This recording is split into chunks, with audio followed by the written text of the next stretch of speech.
सुबह सुबह का समय है, अभी पक्षियों ने अंगड़ाई ही ली थी कि सुंदरी उपकोषा अपनी सखियों को लेकर घर से निकल लेती है और वह सीधे राजा के दरबार में पहुंच जाती है। और वह दरबान से कहती है कि राजा से कहिए कि ज्ञान निधि आश्रम से आचार्य साकेत की पुत्री और तपस्वी इंद्रजीत की पत्नी न्याय मांगने आई है। ऐसा सुनकर दरबान राजा से जाकर कहता है कि महाराज, ज्ञान निधि आश्रम से आचार्य साकेत की पुत्री और इंद्रजीत की पत्नी न्याय मांगने के लिए आई हैं।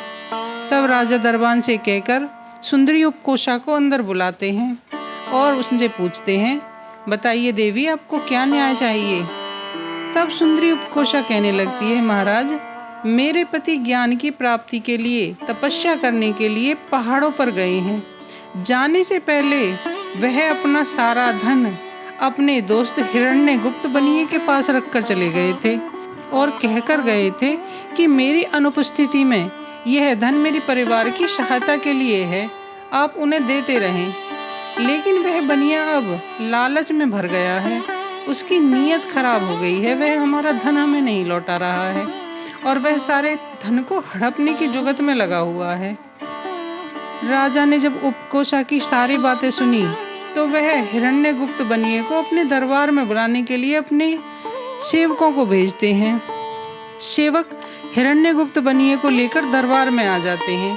तब राजा हिरण्यगुप्त बनिए से पूछता है कि तुम सुंदरी उपकोषा के पति का दिया हुआ धन जो वे अपने परिवार की सहायता के लिए आपके पास रख कर गए थे, आप उसे लौटा क्यों नहीं रहे हैं। तब हिरण्यगुप्त बनिया कहने लगता है, महाराज, ये झूठ बोल रही है, इसके पति ने मेरे पास कोई धन नहीं रखा। इसका पति तो मुझे जानता भी नहीं, ना ही मैं इसे जानता हूँ। ये मुझ पर बेकार में इल्जाम लगाई जा रही है। तब सुंदरी उपकोषा कहने लगती है, महाराज, मेरे पति इन्हें धन देकर गए हैं, इसके साक्षी मेरे घर के 3 देवता हैं जिन्हें मेरे पति संदूक में बंद करके गए हैं।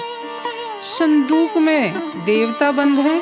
यह बात सुनकर राजा और उसके दरबारी सभी आश्चर्यचकित हो जाते हैं। तब सुंदरी उपकोषा कहती है, इन्होंने उन देवताओं के सामने अपने मुंह से धन देने की बात कही थी। यदि आपको मेरी बात पर भरोसा न हो तो आप मेरे घर से वह संदूक मंगवाकर खुद ही देवताओं से पूछ लीजिए। वो कहावत है ना, हाथ कंगन को आरसी क्या और पढ़े लिखे को फारसी क्या। आप संदूक को मंगवा लीजिए और खुद ही फैसला कीजिए। ऐसा सुनकर महाराज अपने सेवकों को संदूक लाने का आदेश देते हैं। सेवक उपकोषा के घर जाकर संदूक ले आते हैं और राजा के दरबार में लाकर रख देते हैं। संदूक के दरबार में आ जाने पर सुंदरी उपकोषा संदूक से कहती है, हे देवताओं, सच बोलो, जो बनिए ने कहा वह बताओ और अपने घर जाओ। जब संदूक से काफी देर तक कोई आवाज नहीं आती तो उपकोषा गुस्से में भर जाती है और कहती है, यदि तुमने गवाही नहीं दी तो मैं यहीं तुम्हें जला डालूंगी या सबके सामने ये संदूक खोलकर सबके सामने तुम्हारा प्रदर्शन करूंगी। या तो सच बोलो या फिर अपने प्रदर्शन के लिए तैयार हो जाओ। ऐसा सुनते ही संदूक से आवाजें आने लगती हैं। जी महाराज, सुंदरी उपकोषा बिल्कुल ठीक कह रही हैं। इनके पति तपस्या पर जाने से पहले हिरण्यगुप्त बनिए को धन देकर गए थे, जिसकी बेईमानी अब ये बनिया कर रहा है। सुंदरी उपकोषा के पति का धन हिरण्यगुप्त बनिए के ही पास है। संदूक से ऐसी आवाजें सुनकर राजा हतप्रभ हो जाता है। उसकी कुछ समझ में नहीं आता कि ये सब क्या हो रहा है। तब वह सुंदरी उपकोषा से कहता है कि मुझ पर कृपा करें और मुझे सच सच ये बताएं कि ये सब माजरा क्या है, आखिर ये सब चल क्या रहा है। तब सुंदरी उपकोषा कहने लगती है, महाराज, मेरे पति एक ज्ञान प्रतियोगिता में हार गए थे और वे वैरागी हो गए। उनका किसी भी चीज में मन नहीं लग रहा था। सो ज्ञान प्राप्ति के लिए वो तपस्या करने के लिए हिमालय पर चले गए। उनके जाने के बाद मैं भी उनकी सफलता और उनकी साधना पूर्ति के लिए व्रत साधना करने लगी।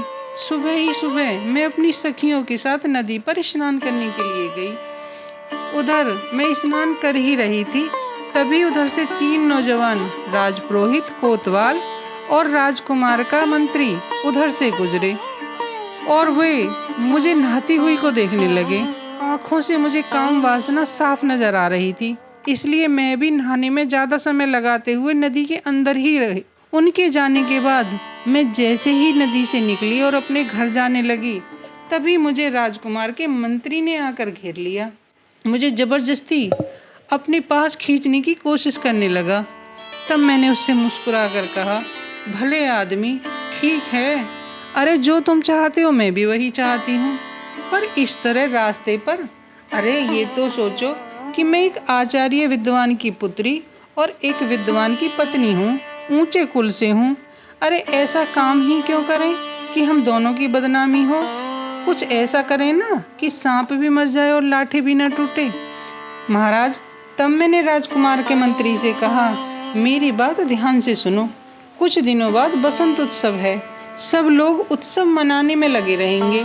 तुम उस रात के पहले पहर में मेरे घर आ जाना, मैं तुम्हें जरूर खुश करूंगी।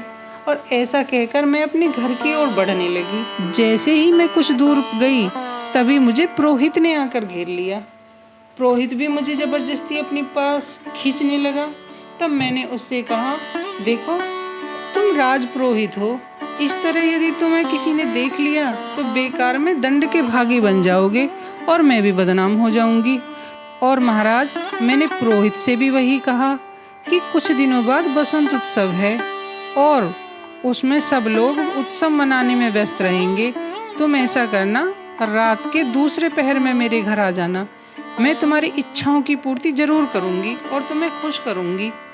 तब सुंदरी उपकोषा बोली, महाराज, मैं कुछ दूर आगे ही अपने घर के लिए बढ़ी थी, तभी मुझे आपके कोतवाल ने आ घेरा और उसने जबरदस्ती मेरी बाह पकड़ ली और मुझे खींचकर ले जाने लगा।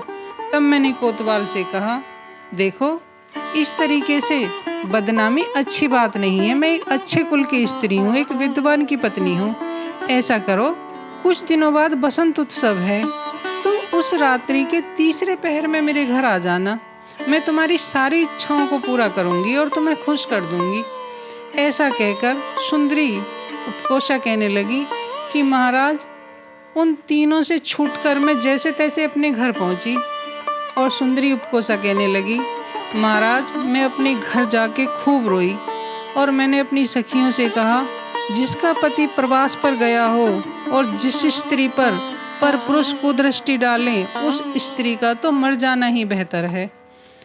आगे सुंदरी उपकोषा कहने लगी, महाराज, तब मैंने अपनी सखियों को बाजार भेजा और वहाँ से ढेर सारा काजल, चंदन और 4 अंगोछे मंगवा लिए। उसके बाद मैं अपनी सखियों के साथ बाजार जाकर एक बड़ा सा संदूक और एक ताला खरीद लाई। और महाराज, इन्हीं तैयारियों को करते करते कई दिन गुजर गए। आगे सुंदरी उपकोषा कहने लगी, महाराज, समय बीत गया और बसंत उत्सव का दिन आ गया और जैसे ही रात का पहला पहर शुरू हुआ, राजकुमार का मंत्री मेरे घर आ पहुंचा। मैं उसे अंदर ले जाकर कहने लगी, देखो, जब तक तुम नहाओगे नहीं, मैं तुम्हें हाथ भी नहीं लगाऊंगी। ऐसा करो, अंदर मेरी दासियां हैं, वो तुम्हें अच्छे से स्नान करा देंगी, तुम अंदर चले जाओ। सुंदरी उपकोषा कहने लगी, महाराज, काम वासना में अंधा राजकुमार का मंत्री अपने सारे कपड़े गहने उतार कर नहाने के लिए अंदर जैसे ही गया, मेरी दासियों ने उसे पकड़कर उसके शरीर पर काजल चंदन का लेप कर दिया और उसे बांधने के लिए एक अंगूछा दिया और उसे अंदर ही बंद कर दिया। इतने में ही दूसरा पहर शुरू हुआ और पुरोहित मेरे घर आ धमका। पुरोहित का डर दिखाकर मेरी दासियों ने राजकुमार के मंत्री को संदूक में बंद कर दिया और पुरोहित का आदर सत्कार करने लगी। उधर पुरोहित से भी मैंने वही कहा कि जब तक आप स्नान नहीं करेंगे मैं आपको छूऊंगी नहीं। वासना में अंधा पुरोहित भी अपने कपड़े और जेवर उतार कर नहाने के लिए अंदर चला जाता है। तब मेरी दासियां उसे भी पकड़कर उसके भी शरीर पर काजल और चंदन का लेप कर देती हैं और उसे बांधने के लिए एक अंगूछा दे देती हैं। इतने ही तीसरा पहर हो आता है और कोतवाल आ धमकता है। पुरोहित को कोतवाल का डर दिखाकर मेरी दासियां पुरोहित को भी संदूक में बंद कर देती हैं। कोतवाल का आदर सत्कार करने लगती हैं। मैंने कोतवाल से भी वही कहा और कोतवाल भी नहाने के लिए तैयार हो जाता है। उसे भी मेरी दासियां अंदर ले जाती हैं और उसके सारे कपड़े जेवर छीन लेती हैं और उसके शरीर पर भी काजल और चंदन का लेप करती हैं और उसे भी उसी संदूक में बंद कर देती हैं जिसमें राजकुमार का मंत्री और पुरोहित बंद थे। इस तरीके से हम उन तीनों को संदूक में बंद कर देते हैं। तभी चौथा पहर शुरू होता है और बनिया मेरे घर आ जाता है। तब मैं एक दिया जलाकर बनिए को उस अंधेरे कमरे में लेकर गई जहाँ पर संदूक बंद था और जिसमें मंत्री, कोतवाल और पुरोहित बंद थे। वहाँ लेकर गई। तब मैंने बनिए से कहा कि आपको जो मेरे पति धन देकर गए थे वो धन मुझे लौटा दीजिए। तब हिरण्यगुप्त बनिया बोला कि मैं तुम्हारा धन तुम्हें लौटाने से मना कब कर रहा हूँ, मैं तो लौटा ही दूंगा, बस तुम मुझे खुश कर दो और मैं तुम्हारे पति का सारा दे दूंगा। तब मैंने कहा कि संदूक में बंद देवताओं, आप ये सब सुन रहे हैं ना। ऐसा कहकर मैंने दिया बुझाया और मैं बाहर आ गई। उधर मेरी सखियों ने हिरण्यगुप्त बनिए के सारे कपड़े और जेवर उतारकर उसके शरीर पर भी काजल और चंदन का लेप कर दिया। ऐसा करते करते चौथा पहर बीत गया और मेरी दासियों ने हिरण्यगुप्त बनिए से कहा कि चौथा पहर खत्म हो गया है, अब जाओ बाहर। लेकिन बनिया शर्म के मारे घर से बाहर जाने के लिए तैयार नहीं था। तब मेरी दासियों ने बनिए को घर से बाहर धक्का दे दिया। बनिया शर्म के मारे मुंह छुपाता हुआ जैसा ही वहां से चलने लगा, उसे कुत्ते चिपट गए और उसे जगह जगह से काट लिया। गिरता पड़ता बनिया अपने घर पहुंच गया। उसके सेवकों ने जैसे ही उसकी ये दशा देखी, सभी उस पर हंसने लगे। उसके सेवकों ने उसे मल मल कर ऐसा नहलाया कि ये बनिया अपने सेवकों से भी नजरें नहीं मिला पा रहा था। इस तरह राजा जब उपकोषा से उसकी सारी व्यथा सुन लेता है तो वह उपकोषा से क्षमा मांगता है और कहता है, उपकोषा, आज से तुम मेरी बहन हो। तुमने अपना पति धर्म और अपनी स्त्री धर्म को बहुत अच्छे से निभाया है। जब भी कभी कोई संकट आए तो तुम मेरे पास आना, मैं तुम्हारी सहायता अवश्य करूँगा। और वह उपकोषा को बहुत से उपहार देकर वहाँ से विदा करता है और बनिए से कहता है कि उपकोषा का पति जो भी धन देकर आपको गया है तुम उसे दुगना करके उपकोषा को दोगे। इसके लिए हिरण्यगुप्त बनिया राजी हो जाता है और कहानी यहीं ख़त्म होती है।